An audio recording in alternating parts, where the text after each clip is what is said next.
ജില്ലയിലെ ബാങ്കുകളിൽ സെപ്റ്റംബർ പാദത്തിലെ നിക്ഷേപത്തിൽ വർധനവ് ഉണ്ടായതായി ജില്ലാതല ബാങ്കിംഗ് അവലോകന സമിതി യോഗം വിലയിരുത്തി. മലപ്പുറം റൂബി ലോഞ്ചിൽ വെച്ചായിരുന്നു യോഗം. ജില്ലാ കളക്ടർ വി.ആർ. വിനോദ് ബാങ്കിംഗ് അവലോകന സമിതി യോഗം ഉദ്ഘാടനം ചെയ്തു. സാധാരണ നമ്മുടെ പ്ലാൻ ഫണ്ട് സാധാരണ ഉള്ളതിനേക്കാളും മുൻ വർഷത്തിനേക്കാളും വലിയൊരു പുരോഗതി, വലിയൊരു ഇമ്പ്രൂവ്മെന്റ് നമുക്ക് പ്ലാൻ ഫണ്ടിൽ കിട്ടാറില്ല. കാരണം സ്റ്റേറ്റിന്റെ ബഡ്ജറ്റിന്റെ അത്രയധികം ഇൻക്രീസ് ചെയ്യാറില്ല. ഓരോ വർഷവും 10-15% നമുക്ക് കൊടുക്കാൻ സാധിക്കും.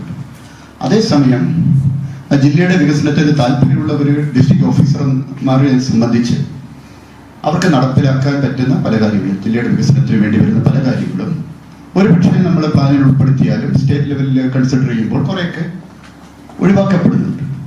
അപ്പൊ അതിനൊരു പരിഹാരം എന്ന് പറയുന്നത് നമ്മളതിനെ ഓരോ നമ്മുടെ പ്രധാനപ്പെട്ട പദ്ധതികൾ ശരിയായ ഗുണഭോക്താക്കളെ തിരഞ്ഞെടുക്കുകയും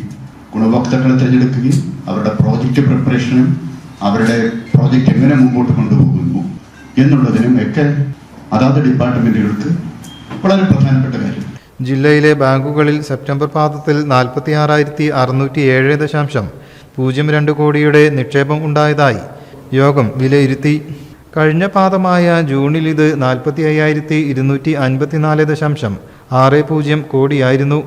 ജില്ലയിലെ ക്രെഡിറ്റ് ഡെപ്പോസിറ്റ് നിരക്ക് 64.80%. നിക്ഷേപ വായ്പാനുപാതത്തിൽ കേരള ഗ്രാമീൺ ബാങ്കാണ് മുന്നിൽ. ജില്ലയിലെ മൊത്തം വായ്പകൾ 30,203.60 കോടി രൂപയാണ്. കഴിഞ്ഞ പാദത്തെ അപേക്ഷിച്ച് വർധനവാണ്.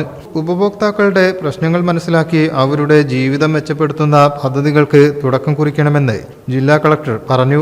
വിവിധ ഭാരവാഹികളായ എം.വി. അഞ്ജനദേവ്, വി.എസ്. അഖിൽ, പുലി സായികൃഷ്ണ, മുഹമ്മദ് റിയാസ്, ബാങ്കുകളുടെ പ്രതിനിധികൾ, വിവിധ വകുപ്പ് തല ഉദ്യോഗസ്ഥർ എന്നിവർ യോഗത്തിൽ സംബന്ധിച്ചു.